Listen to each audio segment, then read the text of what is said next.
Enfin, un disque pour mieux se faire entendre. Le collectif Papa Plus enregistre un disque en ce moment à Plérin pour mieux faire valoir leurs droits et médiatiser leur combat pour obtenir la garde alternée de leur enfant.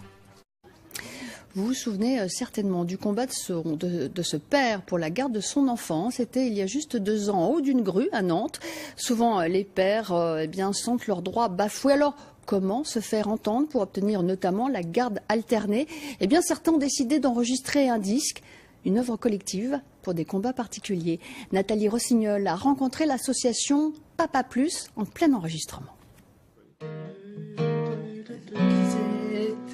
D'accord, ouais, que ça monte vraiment en puissance. Il y a 2 mois et demi, Stéphane Amissel et Jérémy Destombes ne se connaissaient pas encore. Ce qui les a réunis autour de ces partitions, c'est un projet de disque pour faire reconnaître leurs droits de père, aujourd'hui bafoués. Stéphane est l'auteur d'une des chansons de l'album. La musique, la chanson sont des moyens de communication qui sont universels, qui peuvent laisser beaucoup de traces, qui peuvent aller très très loin en fait. Ce qu'on veut, c'est vraiment ouvrir notre cœur et graver pour nos enfants sur un disque l'amour qu'on a pour eux. Et c'est pas parce qu'aujourd'hui ils sont pas avec nous qu'on ne pense pas à eux.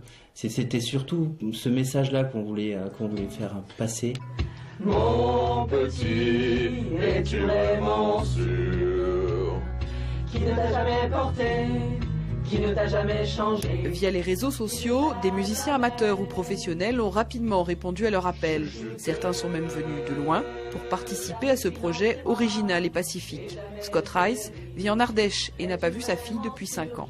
On ne sait pas comment se faire entendre. Ma mère a grimpé dans une grue et ça n'a servi à pas grand-chose. On ne sait pas comment se faire entendre, donc je participe à tout.